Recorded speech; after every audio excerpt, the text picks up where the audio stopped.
Coming up on Jerusalem Dateline, it's only been alive as a nation for less than 80 years. Some of its neighbors want to wipe it out, and it's approximately the size of New Jersey. So what is it about Israel to make it rank fourth in the UN's World Happiness Report? Why is life in Israel so cohesive and satisfying to its citizens? And how has the Jewish culture stayed strong for centuries? All this and more coming up on this edition of Jerusalem Dateline.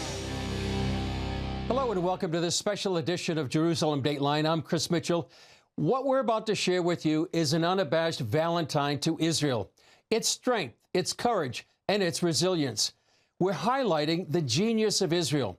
That's the name of a book by Senor and Saul, and of a documentary CBN has done about the book. We'll start with an interview with CBN's Erin Zimmerman, the director of the Genius of Israel. She and I spoke about one of our favorite subjects, which happens to be one of the marvels of human history. That is, how the Jewish culture has survived for thousands of years. Here's our conversation. Erin Zimmerman, great to be with you. You've got a film called The Genius of Israel. Tell us about it. Well, it's based on a book called The Genius of Israel by the great Senor and Saul. They wrote a book last year, before the war in Israel, by the way, and they had this question: why are Israelis so happy? Because last year, you know, every year the UN puts out this World Happiness Report, and usually it's all the Scandinavian countries are at the top. But last year they got a surprise. Number 4 was Israel, surrounded by terrorists, surrounded by enemy nations. Okay, what's the deal with this? Why are they so happy? And so this book and this film examines exactly why that is. What are some of the secrets to the genius of Israel? Okay, well, one of them is the community, and one of them, it's sort of all the things that we're throwing away in Western society. You know, we're saying now, oh, we don't need the family. We don't need a mother, father, children. We don't need all of this community. We're good on our own. You know, America, you're individualistic. You do things on your own. And that's the exact opposite, because Israel has the lowest drug overdose, lowest suicide, lowest alcohol consumption. They're the youngest country, having the most children of all the wealthy nations in the world. And so that community is what is giving them the hope and the happiness. And when we say happiness, let me say, it's not just sort of like rah, rah, cheerful happiness. This is the questions are based on deep life satisfaction. And so Israelis, they say, you know, every Friday you have Shabbat, even whether you're religious or not. And you don't just go see your parents, maybe. You go see grandparents, you see aunts and uncles and cousins.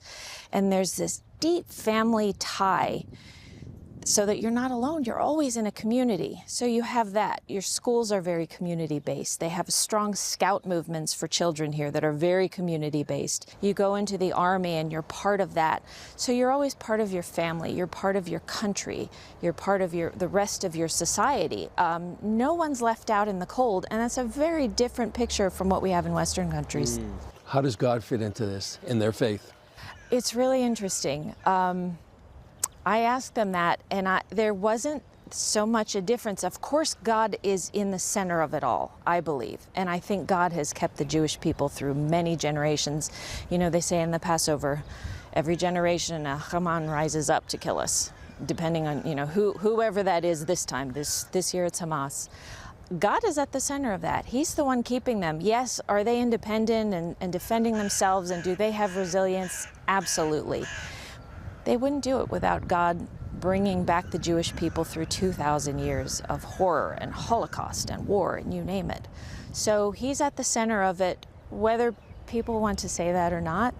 But I found the tradition level is about the same with religious and non-religious. The non-religious will still go home every week because if they don't, their parents will yell at them. You know, you better be here for Shabbat. What do you want people to get out of this film? There is so much anti-Semitism all over today, and I hate to see it. I hate to see the media. I hate to see the UN. Everybody's pounding Israel and saying, look, they're an apartheid state. They're causing a genocide in Gaza. It's simply not true. I want people to see what an amazing country Israel is. And whether you disagree with their government or not, whether you disagree with this war or not, you need to see the human side. You need to see these people are full of love and compassion and community. You know what really struck me here was when the hostages were taken. People here felt that as deeply as if they had been their own children. The majority of the state of Israel doesn't know these hostages. and yet they feel it so deeply. They cry. I've seen them crying, looking at the memorials, saying we have to get these home, marching for them. Now that for me is foreign. I don't see that level of care in the West for somebody you don't even know. But there's an extremely unified population here, and everything is about charity and love and doing unto others as you would have them do unto you. You know, it's the golden rule. Yeah. We can take a lot from that. Yeah, well, I've seen that too. If anything you learn about Israel after being here is that they're a family. So that's how they identify with those hostages. And it's a great story that needs to be told. Erin, thanks so much for the film. We look forward to seeing it soon. Thanks, Chris. For a copy of this wonderful documentary, The Genius of Israel, go to geniusofisraelfilm.com. It's yours for a donation of any dollar amount. I think you and your family will really enjoy it. Well, Israel's Seventh Front War has put enormous pressure on its economy. Business analyst John Medved from our crowd, however, says that despite it all, Israel is not only surviving, but in some sectors thriving. The war simply has not wiped out the indomitable Israeli spirit. Far from it, and take a look. Fighting for survival is expensive. So all of this costs money, and there are also impacts on certain parts of the Israeli economy, such as the construction, agriculture, where foreign workers, in particular Palestinians, have played a large role. They're now hard to get, and there is a shortage of labor. And in particular, tourism is challenging because of the travel schedules of flights. That sector serves as one of Israel's most important economic engines. After the COVID shutdown, it boomed for nearly 2 years before the war brought tourism to a standstill. There is good news, though, thanks to the genius of Israel. And the good news is that the major industry here in Israel, as you know, because we spend a lot of time talking about it, is high technology. Known as the startup nation, high tech is responsible for more than half of Israeli exports, representing almost 20% of the country's gross domestic product. The tech area is still very, very strong. We have amazing companies who lead the world in cybersecurity and artificial intelligence and food technology, in defense technology, in the cloud, in alternative mobility and energy. And what's remarkable is that this year, already in 2024, in the midst of war, the investment dollars that are coming into the Israel tech scene have gone dramatically up, about 40% from last year, the second half. And that's, by the way, leading the world in terms of an uptick. The U.S. is doing well. Israel's doing better. He describes why this biblical mission drives Israel.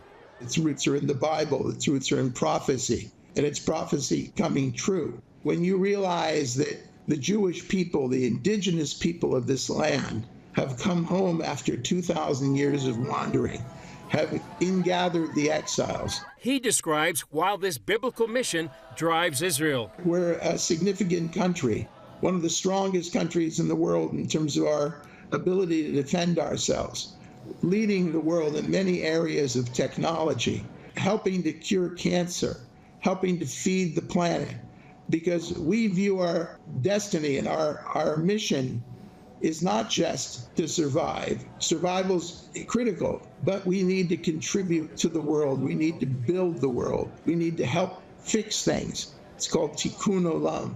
It's the same kind of resilience that helped Jews survive the Holocaust. The dry bones from the prophecy of Ezekiel came up, and we succeeded.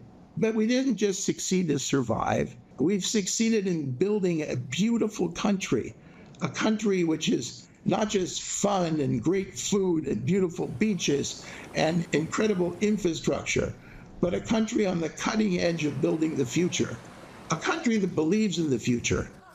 That belief in the future helps Medved look beyond immediate threats to take the long view of Israel's destiny. We are a people who has suffered a great deal over thousands of years, and yet we're still here. A lot of our enemies from thousands of years ago, they're gone. There's no memory of them. And if you want a little prediction, organizations like Hamas, the whole purpose is to destroy the Jewish people. Well, I've got some advice for them. A lot of people have tried, better people than you, and they've all failed. You are going to fail, and there's going to be no memory of this kind of an organization in 1,000 years from now.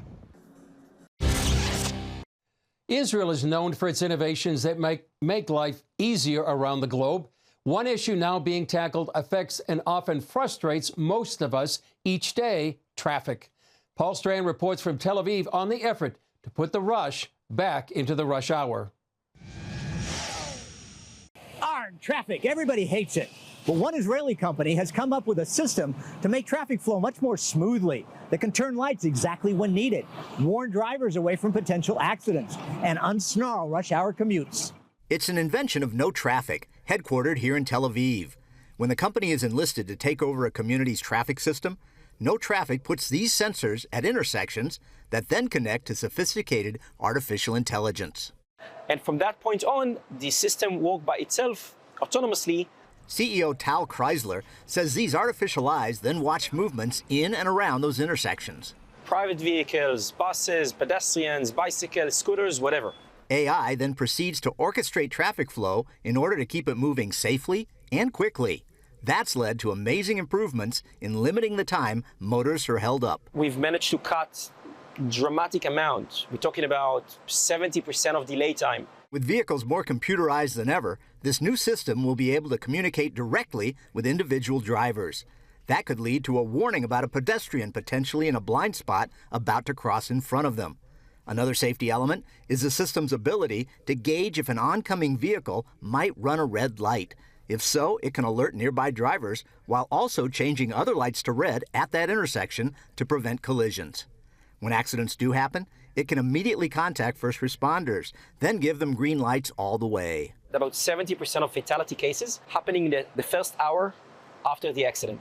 So literally every minute that we are saving, literally saving life. Research shows an updated traffic system is sorely needed worldwide.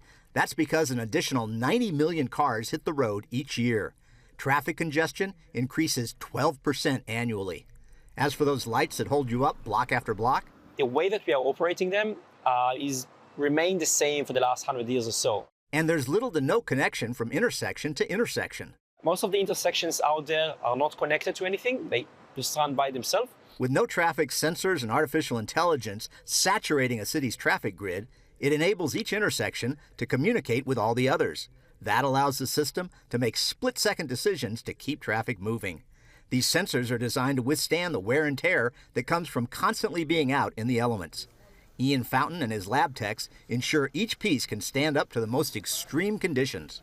We put them in the ovens, we heat them, we cool them, we add humidity. In Fahrenheit, that's a range from -31 to a super hot 167 degrees.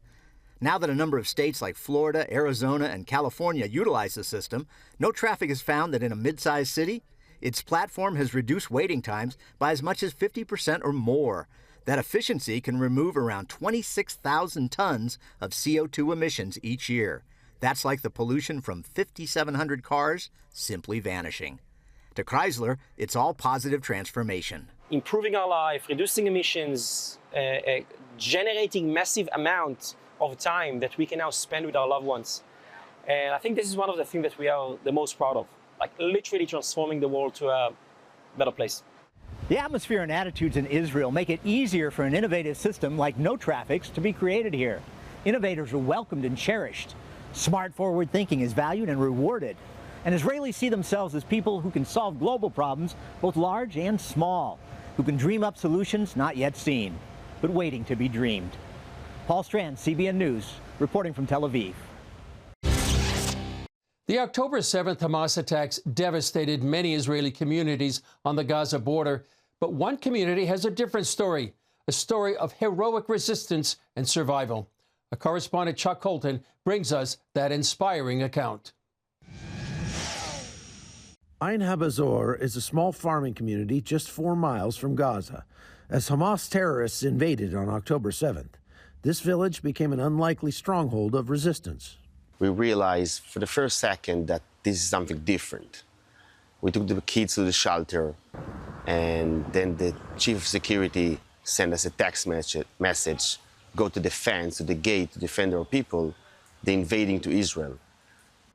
Pretty much every single kibbutz and small village around Israel has one of these big yellow security gates at the entrance, and most of the time they stay open, but the Hamas terrorists took advantage of that fact on October 7th by bringing jamming devices that wouldn't let people close those gates. And a split-second decision on the part of the guard at Ein Habesor probably saved hundreds of lives. As the attack unfolded, villagers found themselves drastically outgunned. My brother was the only one with the rifle. That time in the front gate when they came with a pickup full of terrorists and motorcycles. And they came fully armed. It wasn't just a terror attack, there was a military operation. When Gepner's brother was shot in the shoulder, Yiftach knew he had to get him to a hospital. So he loaded him in his car and sped out the back gate, right into a waiting squad of terrorists. We saw the ambush of 2 pickups and several motorcycles with a bunch, about 30 terrorists, that started massive shooting on the car. My brother was hit for the second time in his hip and in his belly, several bullets. All the windows was exploding. I was managed to drive in reverse. We managed to escape. Remarkably, no one from Ein Habesor was killed or kidnapped that day. The village's preparedness played a crucial role in their defense. When the chief of security sent us a text message, they're invading, go out, we already had a group of 70 people that went out without even asking any question. Now it's a different story. Now we have enough rifle, enough handguns, anything we need to independently defend ourselves if there will be a situation like that. Now, months later, the village is rebuilding and growing stronger. Now, we are September 1st, this is the beginning of the school year, there are about 85% of the people that came back. This resilience isn't just about security. It's about building a thriving community in the face of adversity. We are opening a new sports center here in the Moshav. We're just going to be stronger because there is no other option that we're going to leave this piece of land, this beautiful piece of land, without having our people here. For Dr. Gepner and his neighbors, the events of October 7th have only strengthened their resolve. Israel was established after the Holocaust, with zero chance to establish the country. We survived the 67 war, the 73 war. Look at where we are now, when we have a strong, maybe the strongest army relative to the size of the population. We're going to win this war. This is not even a question. Keep that in mind. Israel will just be stronger following October 7th. From Israel, I'm Chuck Holton for CBN News. Tikkun Olam, the Jewish idea of making the world a better place, is one of the themes in the Genius of Israel. The Israeli psychiatrist in our next piece embodies that concept with his innovative treatment for post-traumatic stress. Middle East correspondent Julie Stahl has the story. After the October 7th massacre and a year of war, almost every Israeli household feels the stress of having family members and friends fighting in a conflict with no end in sight.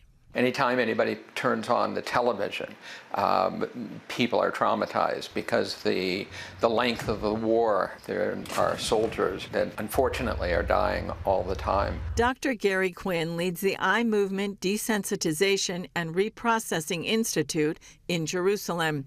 EMDR is one of the main ways therapists treat trauma and post-traumatic stress disorder. Quinn says October 7th and its ongoing impact led to a unique situation affecting the entire nation. These traumas of life and death, of horrific scenes, it's the kind of atrocities that one would hear about that one person went through. And here we had thousands of people that were going through. For years, Dr. Quinn has helped terror victims and those traumatized by war. Treatment typically begins days following the event, so he pursued an idea for something that could be done immediately. The ISP idea I came up with at a point when nobody was saying you do anything with people in the immediate aftermath of trauma. Quinn explains that this immediate stabilization procedure, or IPS, begins by tapping one's own arms or shoulders or the table while focusing on the fact that they are now safe. That is important because it means that it does not need to be done by a psychologist or a mental health professional, but can also be done by first responders or other people. He tells CBN News the key is quickly bringing people out of a very high level of distress.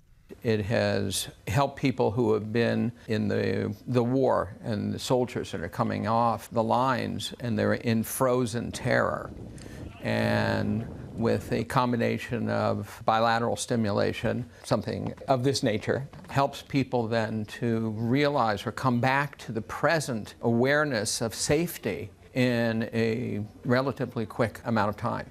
At the beginning of the Ukraine war, Dr. Quinn volunteered to train therapists to use it, then saw they first needed help themselves. Because all of the therapists themselves were at a very high level of stress because of the war.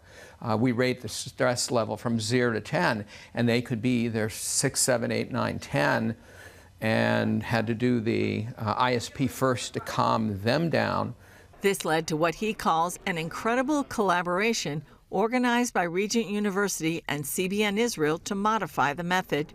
It ends up being that the product came back in better condition, much more streamlined and much more effective and efficient in helping people. Quinn feels encouraged with Israel's progress in recovering over the past year. What I see is the raising of despair to hope, the transforming from individual and national tragedy to resilience and post-traumatic growth. And I'm only seeing heroes and people dealing with everything. He says Israel's enemies thought launching missiles would break morale here, although Quinn believes it's made the country more resilient. The people all care about people. There is not anyone that is not volunteering at doing something. And I think that this level of caring of the community is one of the key elements that is so much allowing for the kind of resilience for people to recover. And that experience has led the doctor to give credit to God. And if I had not been religious beforehand, boy, I am now religious. This is clearly God's hand taking the most awful of horrible experiences and having people transform it. Julie Stahl, CBN News, Kfar Maccabea, and Jerusalem, Israel. Such a great story. For a copy of this wonderful documentary, The Genius of Israel, go to geniusofisraelfilm.com. It's yours for a donation of any dollar amount. I think you and your family will really enjoy it. Well, that's all for this special edition of Jerusalem Dateline. Thanks for joining us. Remember, you can follow us on social media, and you can also access CBN content through our CBN News and other CBN apps. And don't forget to sign up for our email blasts. And please continue to pray for this amazing nation of Israel, that she will flourish and prosper in the days to come. I'm Chris Mitchell. For all of us here at the Jerusalem Bureau, we'll see you next time on Jerusalem Dateline.